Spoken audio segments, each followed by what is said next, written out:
apolitical people are not stupid. They're not ignorant. They simply pay attention to other things. I mean, JD, you and Andy know that Felicia and I don't pay attention to sports. We are ignorant of sports. You don't make me feel stupid for it. I'm not stupid about sports. I am willfully ignorant. It's not something I pay attention to. It's not my area of interest. So what? I'm not going to participate in that conversation. But if you want to use a sports analogy, I can generally follow along. You respect me enough to help me to understand the things that I need to understand in your conversation. And we need to get much better about that. I see tons of commentary out there from people on our side that are dismissive and mean of people who are not part of their tribe. And that tribalism is perfectly understandable, but we need to make a little bit more effort at putting ourselves in the other person's shoes, understanding where they're coming from, and respecting and valuing their perspective and trying to work with them. If we're trying to expand the tent and grow the conservative movement and help people understand that they really are conservative, they're not going to listen to us if we're calling them and their friends and their family stupid.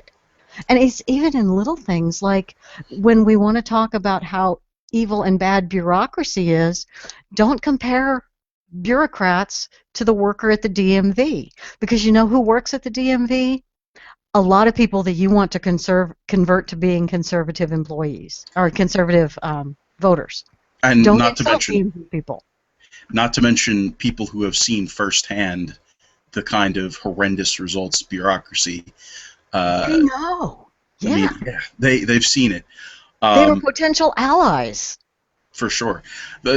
What you just said, Leslie, it has just inspired me to the next time that I see an objectivist just going all out, Atlas Shrugged in a thread, I'm going to start talking about Spider Y2 Banana, because that's the same. There's no point in talking to somebody about route trees in football if they don't know it. You can't put it into context.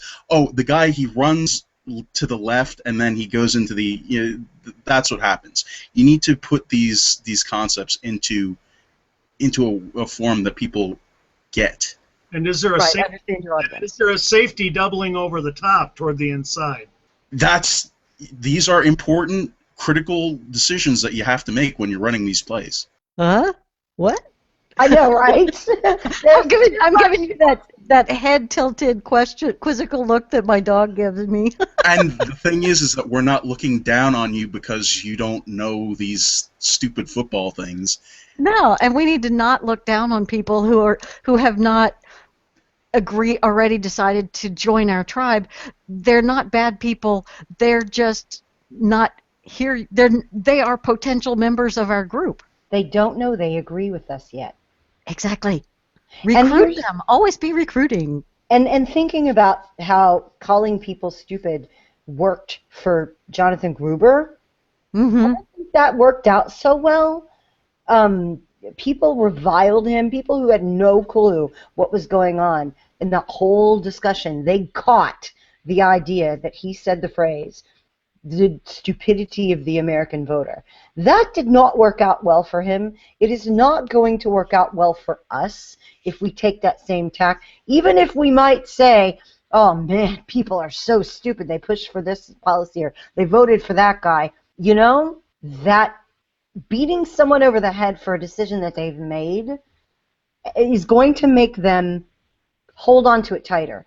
The reason it was so hard to pry people away from supporting Obama after 2008, even when things started to go really badly, is because they made an emotional and a personal investment in that vote, and then telling them they were stupid, or even if you saw video of people who were very uninformed, who were Obama voters, who went to the polls, maybe for the first time because something motivated them, you're not going to get them to take that vote back. And those are people, by the way, the first-time voters who voted for Obama, those are people who are still swayable. They're not entrenched in a mindset. But if you're going into them and talking about them and telling them they're stupid for what they did, instead of they were misinformed, they were tricked, they were, I guess, bamboozled or starstruck or whatever, coming at it from a different angle and saying, you didn't have all the facts, now I'm going to help you get them.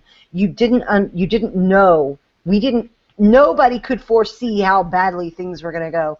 There's just too much to track. I get it. That sort of thing is going to get you in the door a lot more with a person than calling them stupid.